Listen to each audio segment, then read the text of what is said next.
Hi, everyone. Thanks for coming to the panel. So we're going to be talking about designing for Bitcoin. Designing for Bitcoin is seemingly more complex compared to traditional financial products. So there's a need to independently verify and not just assume that the trust of the service of the project or product. So this panel is going to explore if it's possible to create products while upholding the core values of self-sovereignty. So with that, I'd like to hand this over to my panelists. John, let's start with you, if you can give a quick introduction. My name is John Carvalho. I'm with Synonym, and I've been making products pretty much all my life and been a designer for much of my career as well. So I'm happy to be here and share and answer any questions that we have. My name is Anthony. I've been developing in the space for a little bit over 2 years. I'm the creator of Thunderhub. It's a Lightning node management tool exposing all Lightning node's functionality in a very graphical way. And I recently co-founded the company that is building out Amboss, a Lightning network explorer. I'm John. I've been working in product design for about 10 years now, and I'm focused on Bitcoin payments and privacy UX. And doing a lot of work with the Bitcoin design community, contributing to the design guide that we're creating there. So the title of this talk is called If It Looks Better, It Works Better. So whoever would like to take this, can you refute the title? Yeah, I mean, Johns and I were joking a bit before this panel and saying, do we actually even agree with the title of this panel? And I would say no, just in that we obviously want everything to look as good as possible, but only looking good is not enough. Like, a good user experience has to actually be a good user experience in practice. So that means abstracting complexity away from the user, making things have as little friction as possible, etc. And you can have very, very nice looking applications that fail at that kind of goal. Yeah, and I would agree. It may be the first step. Someone could perceive that the application works well just because it's some pretty colorful design or whatever. But when you start digging into it, then you start realizing it's here's all these friction points, or it doesn't actually complete the jobs or the task that I'm trying to do at the time, right? So yeah, it's kind of the title is this kind of meta thing where we're arguing about, but I think Anthony has some other views on that. So it looks like I will be the other side of the question. So how I see it, of why if it looks better, it works better, is because for software to work better, it has to accomplish the uses that the different users of the software have for it. And when something looks better, we've seen in the space that it brings a lot of users. We've seen it in a lot of software that is being developed in Bitcoin and Lightning, for example, with Umbro, Lightning management software, that it brought in so many users into this space, and bringing in so much people also brought in a lot of feedback. It brought in a lot of questions, brought in a lot of suggestions. It's something that I see as well with the software that I'm building out, and it's that I get a lot of people coming to me asking, why is this like this? Why is this not in this better way? Or why do you not have this functionality? And all of this feedback that I receive lets me iterate and bring the software to that point that I would consider something that works better. It brings the functionality that users are expecting. And it's because of this constant iteration that you get to this point. I think we have some people that agree with you. So what about this? We have a lot of in the mobile space, right? We have a lot of these applications that kind of abstract a lot of things that Bitcoin does, right? For instance, the typical application looks like it has a big balance on the top and a transaction list, right? And you use some material design, and it looks quite pretty, right? Would you agree with that? Mm-hmm. Yeah. Okay. So then when you go to the send screen, you paste in an address or scan one, and then put in an amount, and then you press send. It It looks good because it's, and people say it looks good because it's familiar with like the traditional fintech applications, right? Because you just put in the username and amount and percent. That's what you want to see. So that's the threshold of like what good looking is, right? But I would argue that's bad design, right? And for me, that doesn't look good because what ends up happening when you do that send just to the address, there's automatic coin selection that's happening in the background. For example, if it's on-chain, right? Automatic coin selection that's happening in the background, and most of these wallets don't even tell the user, inform them of how much privacy they're going to be losing, right? So I don't know, like that's kind of my stance on it. It's like, it may look good on the surface, it's like super simple and let's simplify everything, but it actually it's not truthful to Bitcoin, you know? So let's dig into that a little bit. What does well-designed mean in the context of Bitcoin, considering privacy, security, and custody? I mean, well-designed is making sure you're sensitive and aware of all the different types of users you're actually trying to make happy in your application. You can't really please everybody all of the time. And so if you make, say, a Bitcoin wallet that is for power users or developers or hardcore Bitcoin users, you're going to have a much different wallet than if you're making one that's for noobs or for people who are using Bitcoin for the first time. And so I think, good design is somewhat subjective and relative. So you have to be careful and really understand your users, have good user personas, good user experience practices. But, looking good and working good are very subjective things. Yeah, I totally agree. So it all depends on the user that you're targeting. There is people that maybe want to do coin joins. There's maybe people that want to have it abstracted. Others that want to do it manually. Maybe somebody doesn't want to do it at all. And the bigger range of products that we have will help users to choose what it is that they're looking for in the software that they are using and what gives them the best functionality or what gives them what they want to do. I would just say that I don't think anyone wants to use coin joins. It's something that you need to use currently, like if you want to safeguard some of your privacy. And I think what people want is they want, these things kind of like baked in to applications more. They want these processes to be in the background, and I completely understand that. I think a good design in Bitcoin means that we're just looking at the Bitcoin, like the properties of Bitcoin, and trying to design around that instead of like applying what we see in fintech and just like applying it to Bitcoin. We're creating this like new economy, new medium of transfer of value and everything. So with Lightning Network, for instance, it could be instantaneous. So why don't we create patterns that that could support that instead of trying to, one of them I really dislike is like subscriptions, right? It's like, let's do subscriptions in Lightning. This is like really dumb for me. It's like we could do more interesting things with payments that could move like at the Lightning speeds, So this hasn't been possible before, so we need to come up with new patterns for that, yeah. So what are some of the biggest issues with design currently with products in Bitcoin? I think one of the biggest issues with design around Bitcoin is that people, when they're building out a software, they tend to do it how they want to. There is a lot of difficult wording that we use, for example, in the Lightning space on Bitcoin.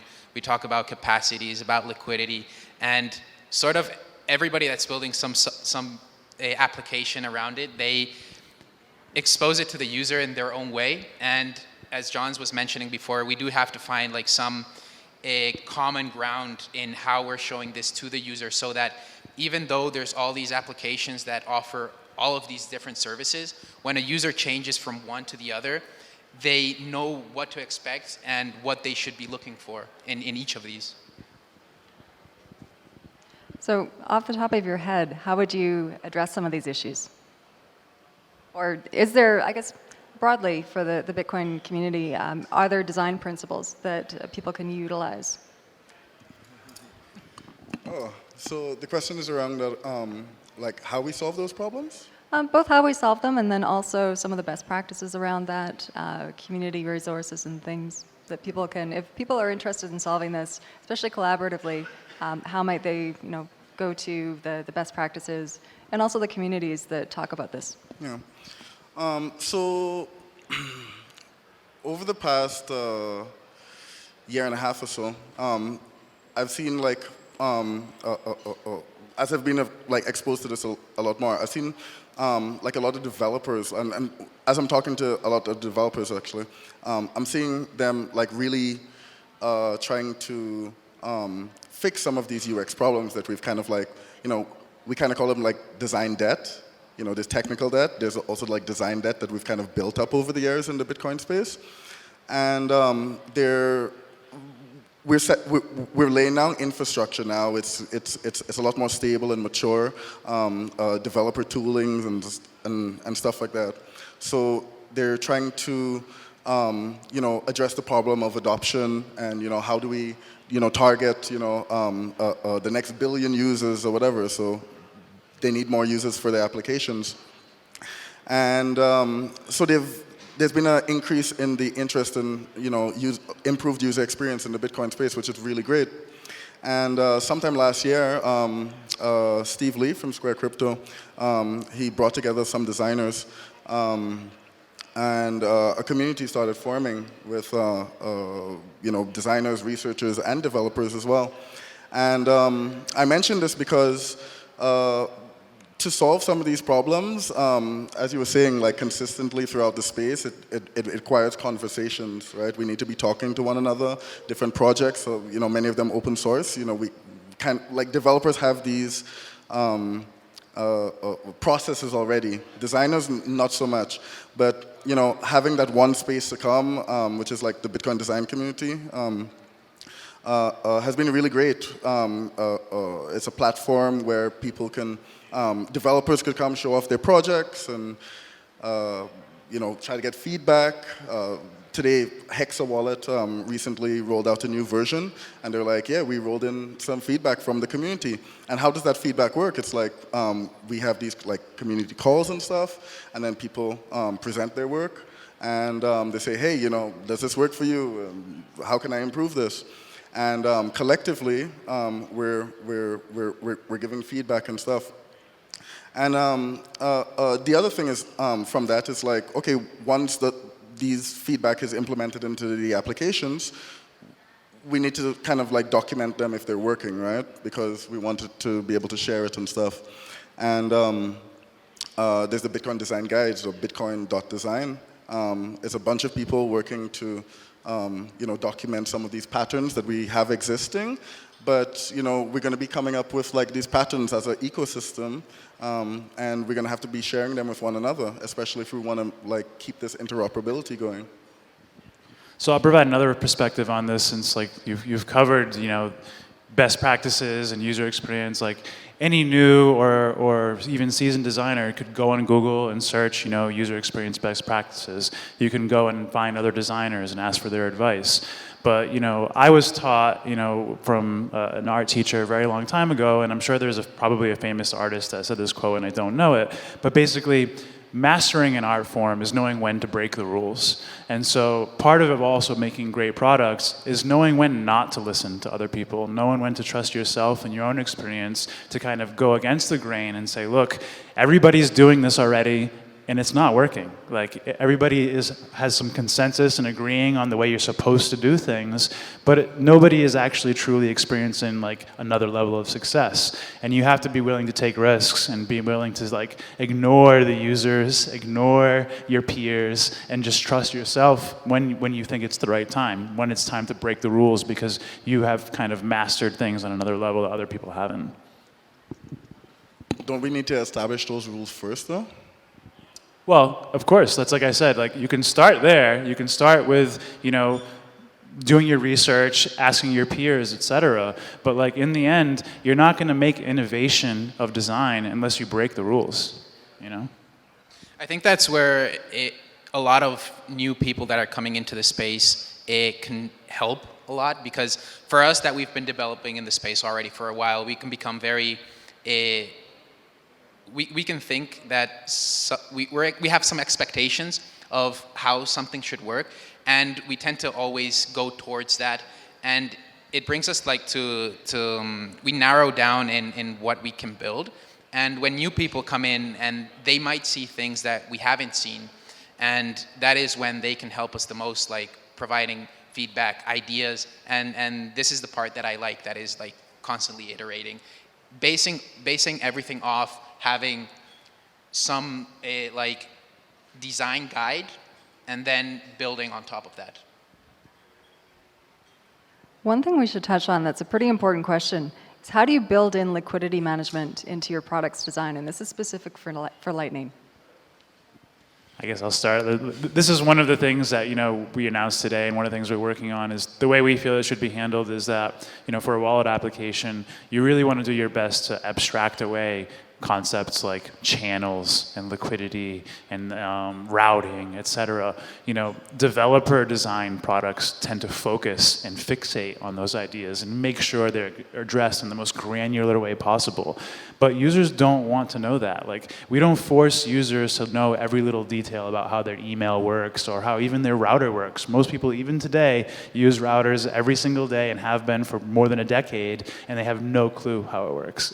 And so that's not a good thing in every situation, but as far as an application and talking about user experience and design, you really do want to figure out abstracting these things away. And you want to say, okay, what is the user actually trying to do? They're trying to pay whatever the hell they want. It can be on-chain transactions, it can be Taproot, it can be SegWit, it can be Legacy, it can be Lightning, it can be Lightning tokens. And you have to figure out a way to make the user always get what they want without having to make them jump through a bunch of hoops and learn a whole theory about how technology works. There is like, of course there's always going to be people that still want to manage their channels, they want to manage their liquidity, they have fun balancing, routing, and all of these like more advanced features in liquidity management on Lightning. But for the normal everyday user, they don't want to do this. They just want to pay. They want to go buy a coffee and pay it. That is all that they want to do. So the more we can abstract this and leave it to the hands of the software without them needing to be involved in it, the better I think it's going to be. Yeah, so I haven't really done much work on like liquidity management stuff, but there's this concept, Roy from Breeze came up with like this LSP thing. You were talking about that today, John. And we kind of see a lot of these mobile wallets kind of like locking users into like, like the software developers, liquidity management, APIs and stuff like that. And I would love to see, people having the options, and it's going to take like work from the ecosystem, but people having the options for being able to choose the LSP that they want, perhaps at onboarding of the, like when they're setting up the keys and storing it or whatever, and next step is like, which liquidity provider or which LSP do you want to connect to? And okay, well, what would that like ranking, what would that directory look like? It could be based on the cost or the subgraph or whatever that you're connected to. So that's kind of like what I'm hoping we get at, not just like it's completely abstracted and I have no control over it, right, to be able to switch to another provider. And even when you have like watchtowers and stuff, right, because like some of these like LSPs, if you call them that, they would do like graphing for you, or like hold the payment and stuff like that if you're offline. Well, like if they're storing all this, like all your state, and you're not storing that on your wallet, then that could be kind of dangerous, right? Kind of edging on like custodialness, right? So maybe you may want to select like a different kind of watchtower from a third party to be able to like keep track of the state that they're holding. Yeah. I'd also mention that, a big problem for Bitcoin wallets for the past decade or so as they try to raise money and monetize is not really having a very appropriate way to monetize. And I think that running your own LSP as a wallet provider is just a great and extremely appropriate way to both improve your user experience and monetize your product in a non-invasive way.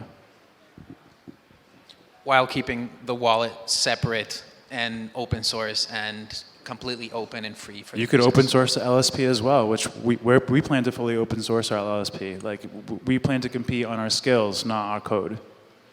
Yeah, I think the monetization one of wallets is like one option is definitely like through like transaction fees on the LSP and stuff, but maybe wallets are providing other kinds of services as well that you're paying through like LSATs or something, and like every request that you make to that service, like to the wallet service, it's you're paying Bitcoin in that request as well. So I think we could. Like overall, I'm kind of like dissatisfied of like where we are in the in the UX space of Bitcoin, and I really hope we start seeing like some more innovations on the product level. I think the technology is there; it's kind of like baked in. A lot of the problems that we're having, even like we've been here. Probably most of you guys have, trying to buy things with Bitcoin and with the Chivo wallet, and it's like, oh no, it has all these problems. But this isn't really problems on like for me, from my understanding at least, I don't think it's problems on the infrastructure layer. Like transactions are going through, they're just not getting updated on the UI, right? And if you show like a pre-image to someone, it's like, okay, how can you verify that then? You can't do that in the applications yet. So how do you design that ultimate product that respects the user, yet also allows them to discover some of the features of Bitcoin and Lightning? Is that kind of the holy grail of products, or does something like that exist? I mean, you have to define what you mean by ultimate product, because if you're, like I said earlier, if you're trying to please everyone all of the time, you're probably going to have a fairly shitty product. Like, you have to make some compromises to optimize for different use cases. And so in the end, if you choose one use case and one user, you will have the ultimate product for that user. But if you try to optimize for all users, you will probably not have ultimate anything. I think you can get close. You can do things like have advanced modes and try to like mask the things that are for more experienced users and make them have to enable them. So this way, the initial experience is like more comfortable for newer users. But you also have to be careful burying things too much and making things too hard to find. In the end, every user wants to accomplish a very specific task when they open an application, and they want as few taps or as little friction as possible to get to that accomplishing that task. I think, for example, with Breeze Wallet, it's a very good example of how they have functionality sort of abstracted out, but you can still go into the settings, IAM developer mode, and you still have the full functionality, full API of the internal node of the wallet. So very simple to use. If you want to go more advanced, hit the option and you're there. For me, I want to see some of those options, like still put out into the UI, because like using the command line and console and stuff like that, it's not like maybe someone who is not so advanced needs to open a channel because of whatever reason, to find better paths or whatever. So, we still need to kind of like surface some of these things, because at some point it's going to be an issue. But if you say like, oh, well, to do this, you need to like copy and paste on Stack Overflow code, whatever, then it doesn't really work. We have a lot of work to do to try to like surface some of these underlying things in the protocol, to surface them back up to users. And that's going to require us like, in the design community and the ecosystem in generally to start thinking a bit like outside of the box. Not just like traditional fintech, one balance, transaction list, enter amount and send. Although we need to do those kind of things in Bitcoin as well. And the stuff that you showed today, with the context, I've been working on that for a while. Can help with that, certainly. But there's like so many small pieces of like design patterns and abstractions that we need to surface to users a bit more. I think for the evolution of the Lightning space, it's also very important, as you say, to expose some of this functionality to the users, because what happens when most of the world has one wallet that is abstracting everything out? For example, what if there's a wallet that automatically opens a channel so that you're connected to the network? What could happen is that the user now has to trust that they're getting the best deal on this channel. So maybe that user doesn't want to use this channel that is open to him, that is charging a certain %. Maybe they want to open another channel that has a more competitive fee and is still well connected. So there is certain level of trust of hiding all of this functionality for users. So exposing it, I think it's a great way to improve the ecosystem and the functionality that users have also. By the way, when I say expose, it doesn't mean like it has to be raw, right? We could still design them in a way that's like it makes sense or it's familiar, or the language that we use, like earlier, I think it's like channel management, or like channel, like maybe there's some other word that we have to come up with that's going to make more sense. Invoices, addresses, they kind of function in the same way, right? Maybe we just call that a payment request.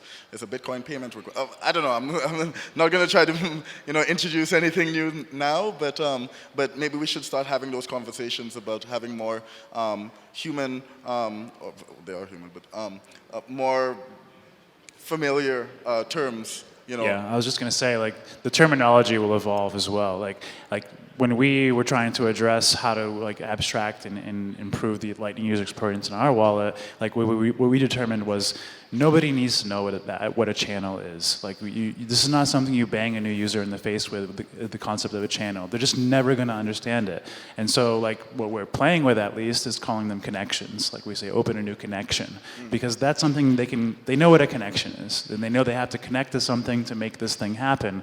But a channel, you can't sit there and talk to your user. You can't explain something in layman's terms. You have maybe one frame and maybe one sentence at most to be able to explain something to a user, and even that is often too much. So you really have to choose your terminology, try to help the community advance the terminology to be things that are more practical, because there are words that you can use that are understandable both to new users and experienced users.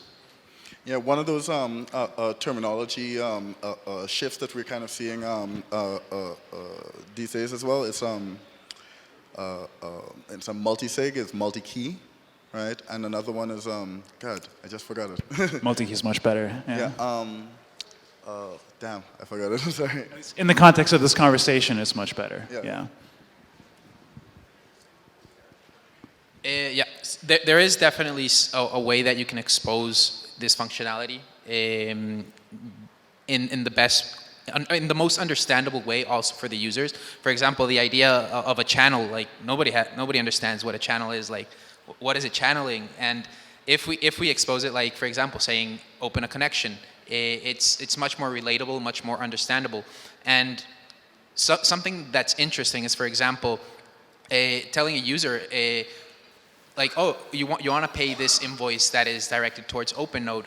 Why don't you open this connection with them, and you're going to have a lower fee? So giving them suggestions of what they could do without automatically taking that decision for them, so that they also see connections might mean more instant settlement. It might mean that it's faster. It might mean that the fee is lower. So thinking from a lens of a traditional financial app you would have on your phone, there's going to be different design considerations for Bitcoin. How can we achieve that similar experience without asking users to just trust? And how can we ensure that we've got fidelity within that product? Any thoughts on that? So I've been working on this project for some time now. It's name might change, but it's like Bitcoin Design Abstractions. And one of those abstractions, for instance, is a contacts list, or a set of contacts. It's, you're doing some stuff in there too, and we've spoken about it. But the idea of this contacts is that it's locally stored, right? You don't want to have to, some central wallet provider or central service managing your contacts, because what happens when you have those identifiers or phone numbers or whatever on there unencrypted, or whether they're encrypted or not, the malicious wallet provider swaps those addresses out or invoices out or whatever. So it should be locally stored at first, and I think we also need to like lean on like some figure out how to do communication within applications in a P2P manner. I mean, Bitcoin is peer-to-peer after all, so like how could we do communications peer-to-peer? It doesn't matter which layer we end up using. There's some conversation about should it be on the Lightning Network itself? Should it be on a layer above? Or we could even end up using something like Tor, you know, to send hidden services to send messages around between wallets in a peer-to-peer fashion. There's also NIM that's this privacy network as well for web traffic. So once we have these kind of like pieces, these patterns or whatever, then we can start connecting them up together, right? So if you want to like end up like creating a multi-sig in a more social context instead of just having like a server signing for you, or you are the only one with like the 3 keys that you generate. I find that kind of like, it's cool, but I mean, like maybe I want to make a multi-sig with my business partner, right? And I should just be able to select them from a contacts, right? But then you're like, where are those addresses coming from? Or well, it's like, okay, well, let's share an output descriptor instead, and that's stored in the contact. And yeah, so like, there are some patterns that we kind of like have to, you know, we look at traditional finance, we can't architect it the same way, right? We have to, for me, I thought my process was doing like local first, right? And then for communication, it's what's the best P2P layer to do it in, right? And I think that's how we can come up with those familiar patterns or familiar user experience that you get inside of, you know, these payment applications, you know, the popular ones, but still being self-sovereign Bitcoin, yeah. Check, check, check. One way that I've found to kind of solve these problems in new ways is not just to talk about, you know, the conventions and getting user experience, I mean, getting user feedback, et cetera. It's to, and not only establishing like who your target audience is, but to also establish like a set of design principles or design axioms as rules before you even start. Because what I see oftentimes with applications for Bitcoin, especially Lightning wallets, is, you know, they go in saying, we're going to make the best Lightning wallet ever. And then they come to their first challenge and they say, how did somebody else solve this problem? And then they copy that person. Or they just say, well, what's the easiest way to solve this problem? And then they make their wallet custodial or something like this. But if you, from the beginning, establish these design principles that are rules that you refuse to break for any of your designs, then I think that actually is what spurs actual creativity and innovation. Like if you say, I refuse to do anything custodial in this application, then you force yourself to actually come up with ways to solve problems that other wallets weren't willing to do the work to solve, and you end up, you know, getting an edge. One of the principles I like in any project that I work on is came up with this with nothing much from like Wasabi Wallet. It's being truthful to Bitcoin, designing and being truthful to Bitcoin. And you know, you could interpret that in whatever ways, but I think like a lot of applications, they kind of like, they look at traditional finance more. Maybe I'm repeating myself there, but I think it's super important. You know, we need to be truthful to Bitcoin. Still have the eye on like creating like these familiar UXs, but you know, let's look at the technology and you know, piece things together in unique ways. Yeah, and you're making me think of another one, which is don't include risks in the application that you can't actually communicate to the user well. Like, and this is like, for example, like why we don't use blockchains in our design. Because when I went to go think, okay, what if we use this side chain or whatever, like, how do I communicate to the user what they're actually using? And I found that I just couldn't. There's just no honest, like if you're honest with yourself, you can't truly explain to them the risks of like a federated model or, you know, how this is a blockchain on top of a blockchain. And like, these are things you just can't communicate to them. So unless they're expert at that specific technology, you're basically throwing them into risk that they don't even know they're in. How do you communicate the risk of Lightning then?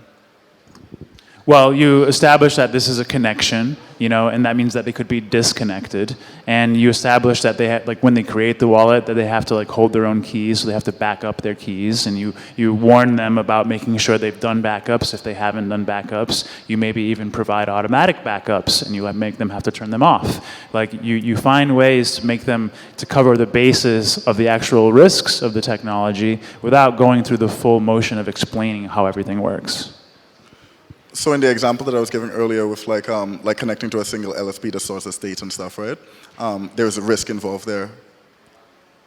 Then to mitigate that risk, you maybe add a couple watchtowers from different providers, right?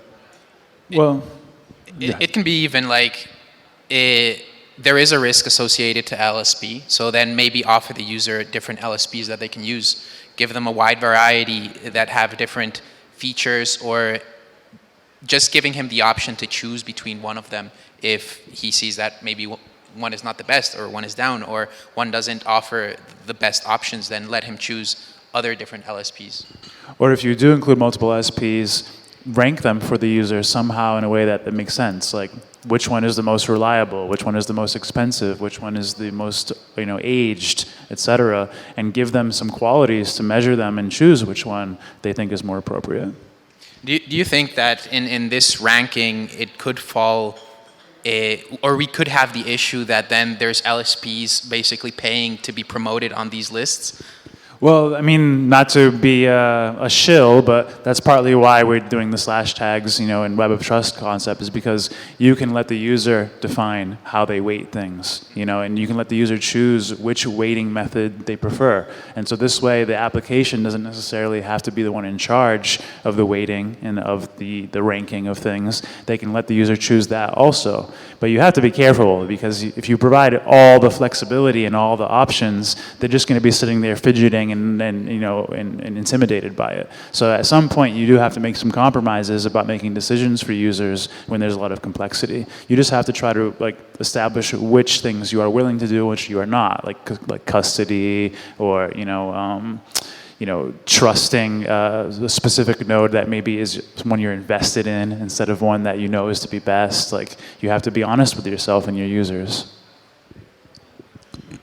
So one of the design problems I don't know if it's necessarily on the application layer or just like on the technical layer, one of the design problems that we've been discussing in the Bitcoin design community recently, it's migration between wallets, and it may be easier if it's the same implementation, but if you're going cross implementation now, there's a whole bunch of problems, and there's not compatibility with APIs and how keys or paths of key paths and stuff like that. So how do we I don't know, how do we start addressing these kind of things now in the space? Aspects of these things are improving every year, and I know I'll plug Square Crypto, for example. With BDK being a descriptor-based wallet, that's going to give people more compatibility when descriptor wallet is adopted across more wallets. But it gives people the ability to actually define, literally each key and what kind of difference there may be about it. And so this gives the user less risk when they're trying to reinstantiate their wallet in a different application, because it's more well-defined. Whereas, we've gone through 12-word seeds, 24-word seeds, private key-based wallets, backup-based wallets like Core, this all kinds of different ways, and they're not all compatible. And that this can create dangerous situations. Like, if a user is using Core, Bitcoin Core, as their third wallet ever, they've never dealt with a wallet that is just a DAT file backup that you have to encrypt. They don't know what that is. And maybe they only want to do a seed and they don't want to back up the actual DAT. And there's just all these considerations. And so I think over time, we'll get conventions and better technology for removing some of these risks. But in the end, the more flexibility you provide, the harder it is to keep things compatible across a spectrum of applications. If we look at it from for the users in the Lightning space, I think this idea of being able to test multiple wallets is already there. So, Lightning is fun to play with, and it doesn't cost a lot to use it. So, why don't you just download all the wallets? Like, I know people that here that they came to El Salvador, didn't know what to expect. They downloaded all the wallets. They moved funds from one. Maybe that didn't work. They test out another one. So in terms of migration for users, I think we are in a point that is very easy for them to move funds between them, test them out. Maybe this one looks nicer. Maybe they like this one better. And just play around with all of them and just choose one that they think suits them best for that time, and leave it open for the future. I guess it's gonna touch on like some like backup and like channel state and stuff like that as well, because there's like data that's gonna be stored that you have to keep track of. We might be also moving away from 12-word seeds because we need a lot more data than that. I think that wallet.dat or wallet.json and these kind of things that some applications use, this is also important information to migrate, because if we're telling people to be your own bank, and then okay, well then my bank gives me like spending reports and stuff, right? If I lose all my labels and stuff and transaction history when I do a send, right, for a new wallet, I mean, like, I want my bank to like have all my information. Like I don't open bank accounts and like randomly or whatever, Even if I did, I still want to have this data portable enough for me to be able to, see what my last year of spending is or whatever, right? So I don't think it's as simple as just like sweeping the funds, I think it will be quite important for us to figure out how we, maybe the problem is like someone is, the phone breaks, right? And they have to do that migration then. So they're not able to send the funds from the other wallet. They just have the data files or whatever. So how is that done? And between implementations, it's not only the keys, the key paths that are like inconsistent. It's also the way they store state, right? There's no like standard format. I don't know if it's possible to have those standard formats either. But yeah, lots of questions, lots of things we need to figure out. State is a very interesting one because it highlights that there's actually a gap in incentives between the app creators and the implementation creators, where I don't know why, but for some reason the incentives aren't quite well aligned yet, where you have problems where like apps really, really want things like zero confirmation channels, or they really, really want like more reliable state backups, or more efficient and faster neutrino nodes, etc. at the application level. But then the implementations, pretty much all of the companies that make implementations don't really make app level, products, other than maybe, async. But async is not like they do their own thing for themselves and nobody else. So they're kind of in a silo. And so now you have a situation where, you can try to beg Lightning Labs or Blockstream to like add things to their implementation to make your user experience better. But why should they? Like, they have their own problems and their own priorities, and they obviously the priorities are not at the app level for the most part when it comes to Lightning, at least currently. So like, who's going to do the work to upgrade their implementation to make state management, more manageable, or to make, the user experience better and faster? Like, we're going to end up having to find some way to bridge that gap. Connor did a talk on like BDK and LDK, and I think like these kind of projects are going to be like really fundamental in the space, especially like how modular they are. And then you're now able to like, okay, I want to have this backend or this data store and these kind of things. I think this is going to be like really transformative for like Bitcoin application development. Yeah, LDK and BDK are really cool. We even like look at them regularly and consider whether it's time to migrate over. But that's another overhead cost. Is like when those implementations do come up with better solutions, if they're not the implementations we're already using, now we have to make our own risk decisions as to, are we ready to migrate? Are we ready to like port over to something else and give up a year of work on what we were doing just so we can have these few improvements? And these are all trade-offs. It's not perfect and it's not easy, but at least it is getting better every year.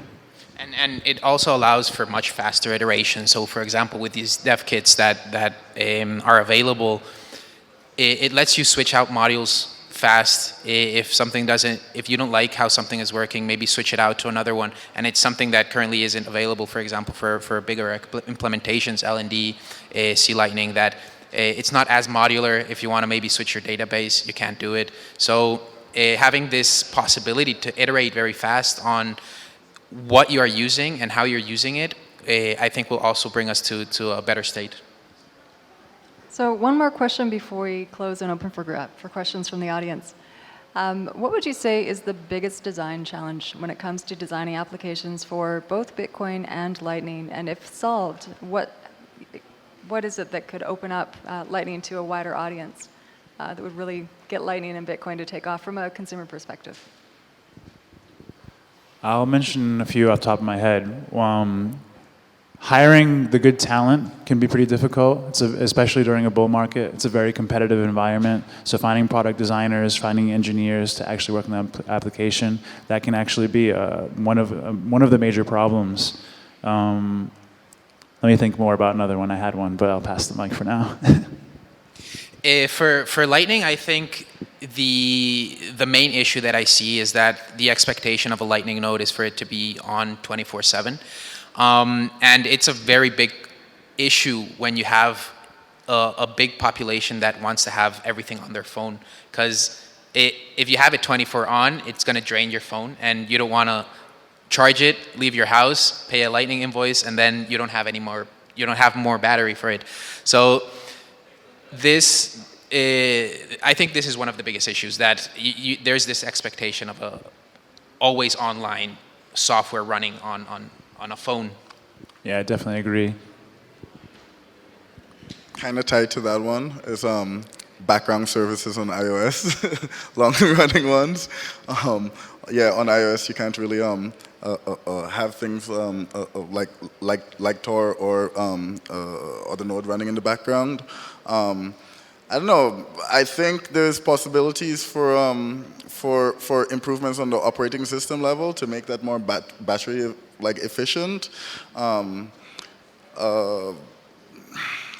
One of the issues that I'm kind of I struggle with a lot is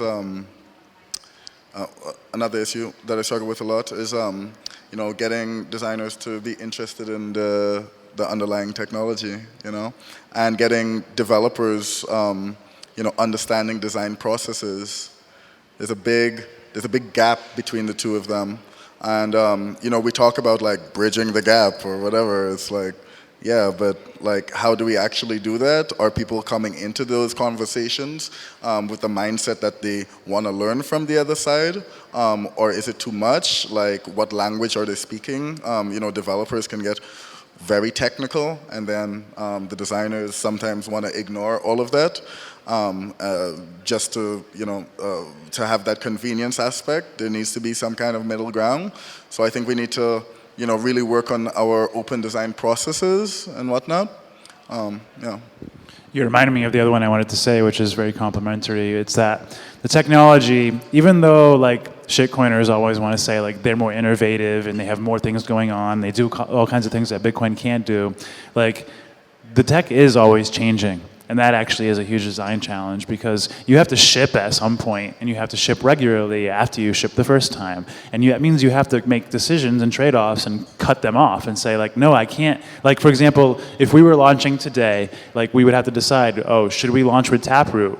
The target audience is going to be kind of disappointed if a brand new wallet comes out today and it doesn't support Taproot. And so now you have to go back to development, get Taproot working, test it, make sure it's safe, and then release. And now you have more cost, you have more time that's passed, your competition has existed without you for that time. And so there is constant innovation on both Bitcoin and the base layer and for Lightning. And so that is a real challenge. It's just keeping up. And then that keeping up isn't just a challenge for your team that understands, it's also a challenge for the new hires that you bring in, like Johns was saying. You have to sometimes train these people on what the hell any of this even is. And you're not going to have any notable sized team of any kind that is going to fully understand all of the new tech of Bitcoin and the old tech. It's a lot to put on somebody. 100%. So I think we've got time for a couple of questions. I think we've got about 10 minutes. Yeah. Questions, anyone? Hey, thank you very much. I enjoyed this tremendously. What percent I understand? Why, you know, hey, that's for another day. So I don't know if this question is a technical question or a design question, but in my health business, which I had for a bunch of years, we were interested in money, of course, cost of money and blah, blah. But actually one of the main things we had concern when we looked at lean enterprise was we couldn't improve anything that we couldn't measure. And what we wanted to measure was how many minutes a nurse was able to stay with a patient in a room. Can you help with that? Bitcoin is not the environment for solving that kind of problem, unfortunately. All right, I got you. I'm just trying to push you guys to money. Just generally speaking, the issue, just to address it more directly, the issue is that, like, this is a very self-custody, self-sovereign, privacy-oriented environment. And if you start measuring things in the application and reporting them back to a server so you can analyze things fully, you're basically invading, the customer's privacy. And there are actually legal implications for how and whether you do that. And then also, these applications are all open source, so you'd have to open source all of that, data gathering that you're doing as well for people to continue to trust to even use your wallet at all. And so now you're giving your competition all of your measurement methods, and you're showing users that you're measuring them, and they're probably not going to use your app.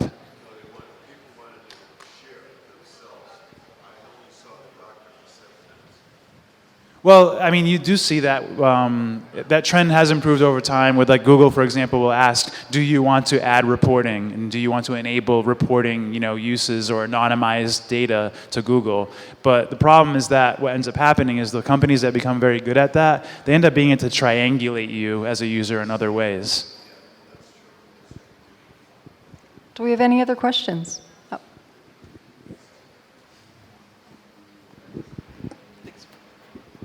Hi.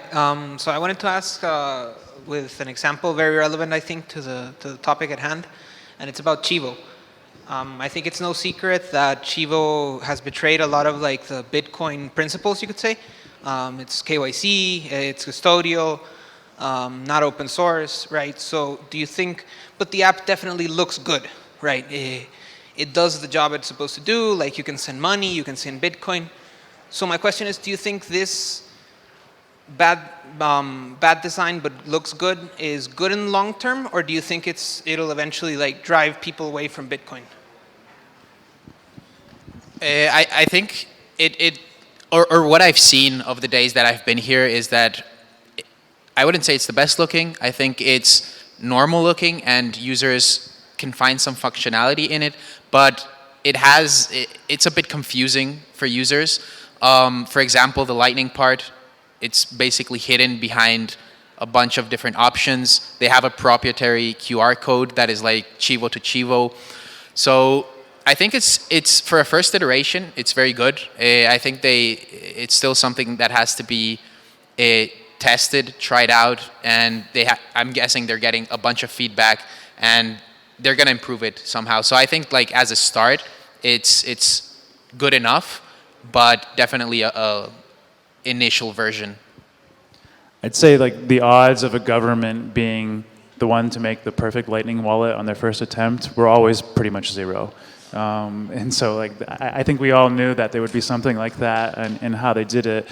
But there are positive ways to look at it and negative. You can say they're the only country doing it. Then you can say that. But I think that the good news is, without criticizing Chivo or the government here in any way, because it's just not necessary, that's why there are more than one Lightning wallet. That's why Lightning is an open network that anybody can use using any application they want. And so the trick is, how can Bitcoiners educate the population of El Salvador to understand that Chivo is just one app of many that they can use.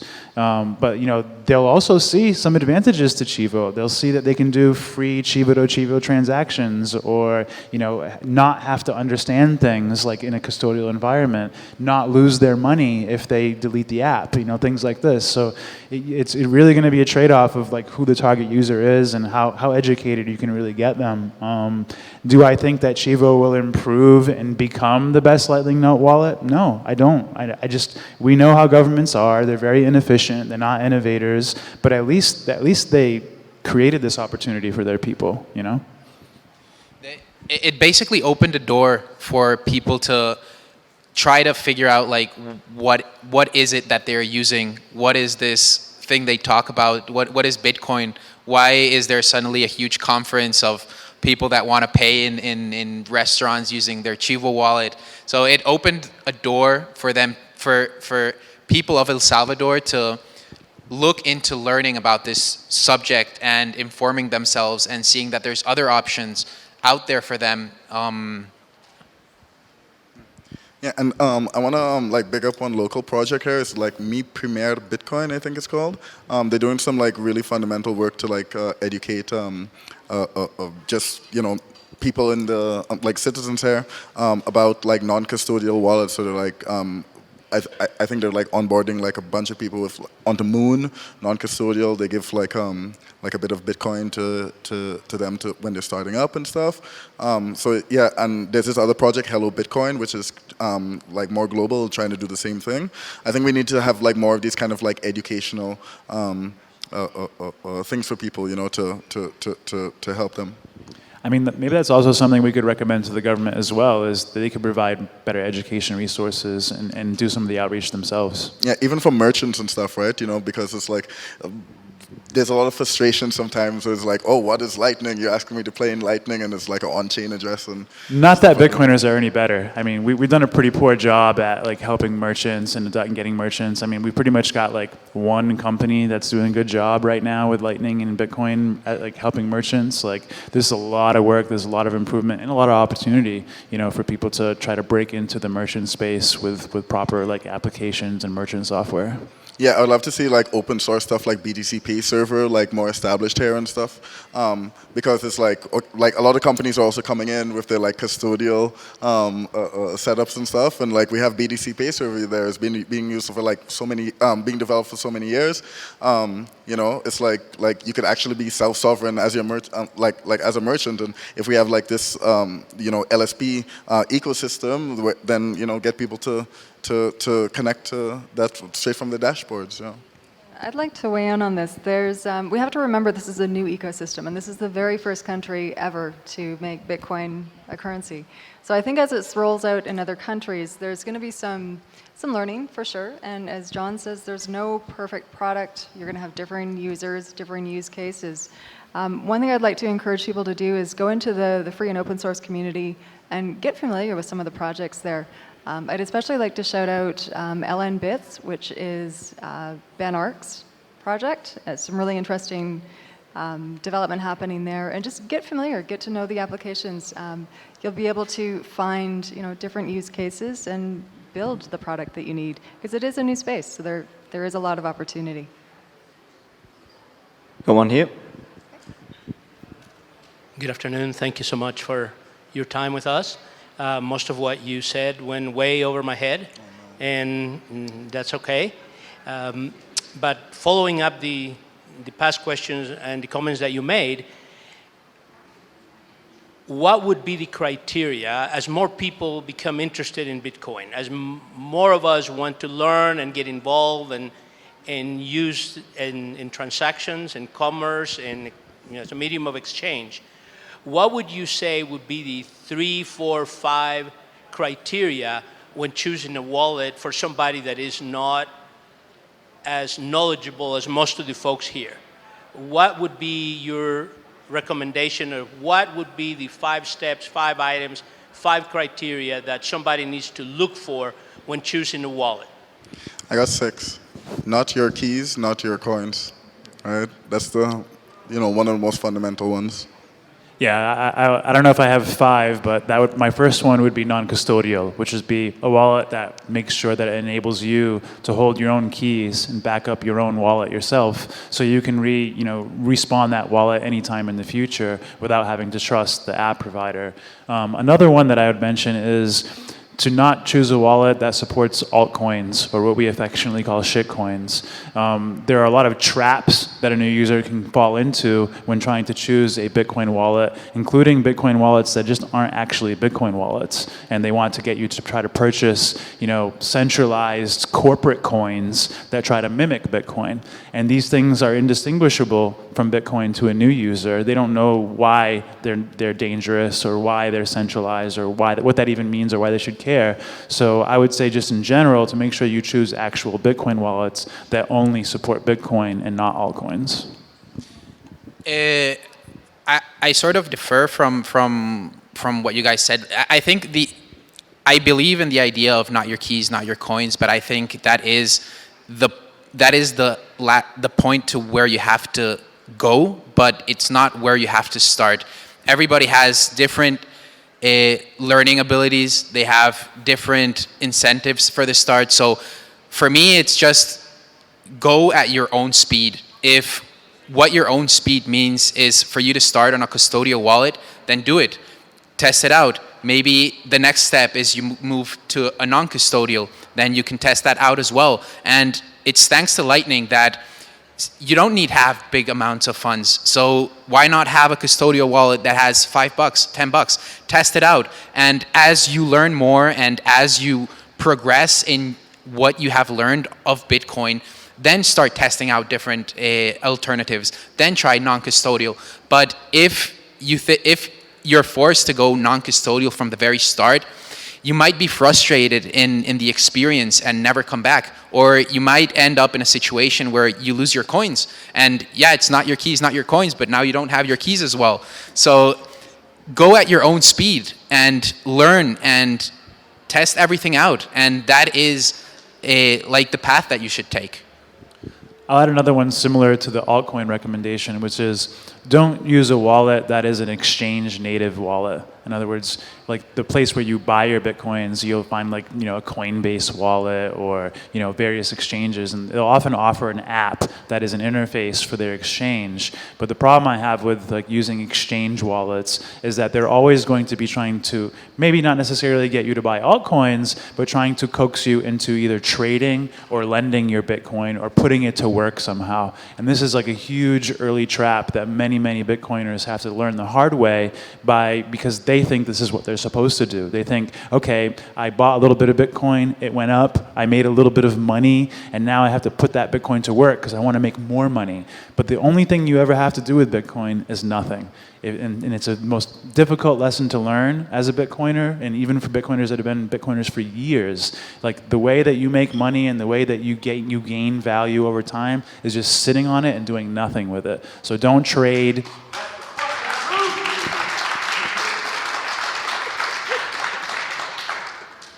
Rant over. One final thing is do your own research. So definitely take the time to get to know how these different applications work.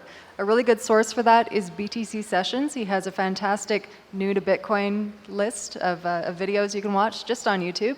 There's many other amazing creators out there that have done the same thing that really want to educate you on your own personal sovereignty. It's a journey. Start where you're comfortable and go where you're comfortable.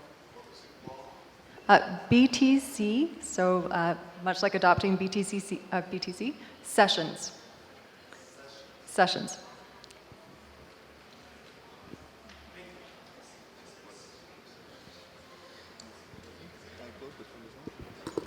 Anyone else? You got anything to add? Yeah, well, if there's no other questions... Okay, we got one more, I guess. So my question is about usability running a Lightning node. So what I would like, just personally, is a way to abstract away channel management, or to make that a lot easier. Just basically to be able to very easily fund and run a Lightning node, but without having to think too much about balancing or who to connect with or how to, So if you would like to comment on that, or if anybody is working on that in some way. I would say it's something a lot of people are aware of that needs to improve, and a lot of people want the same thing you want, and not just end users, like platforms, exchanges, major websites want the same thing, but it's still early. There isn't a lot of automation and channel management happening right now. There are some great apps and software for managing your channels directly, but for automating it and like abstracting away, thinking about it, not really. I think even today we had a presentation from Warren from Blockstream talking about how they've made a protocol for automating management, but that doesn't mean that it exists today and that everybody is just going to be automating things tomorrow. It means that they have to choose that tech specifically, apply that tech, and make software that automates things. There's still a lot of work to be done. I would say, for example, today one of the things that we announced is that we are going to be running an LSP service. That is a very appropriate place to start abstracting away channel management via, us handling it for the platform and then automating, custom aspects via API.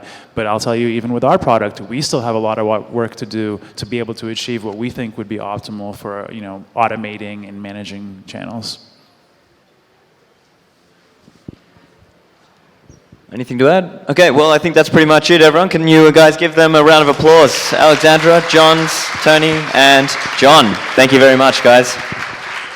Yeah, I do have one thing. Oh, one, yeah, go on. Yeah. So, we were talking about like design problems and stuff, and like, the different issues that Bitcoin has, and like on the UX layer.